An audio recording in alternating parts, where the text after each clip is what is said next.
In 60 seconds, I'll show you how to self-host Dify on your own server using Docker. You'll need a Linux server, Docker and Docker Compose, a domain name, and TLS setup. SSH into your server and run git clone https://github.com/diffy-ai/diffy.git. Change into the project, copy .env.example to .env, then open it to edit credentials. Set your domain, database credentials, and any API keys before saving the file. Run Docker Compose up, D to build, and start Dify in the background. Tail the startup logs with Docker Compose logs, F to watch migrations and services initialize. Give it a minute while containers pull images and run migrations. You'll see progress in the logs.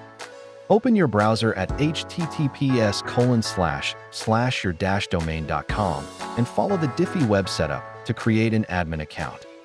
If ports or TLS fail, check your .env, open firewall ports, and rerun Docker Compose up, D after fixes. To update later, pull the repo, run Docker Compose pull, then Docker Compose up, D to apply updates. That's it. Dify is now self-hosted on your server. Check the description for exact commands and repo links.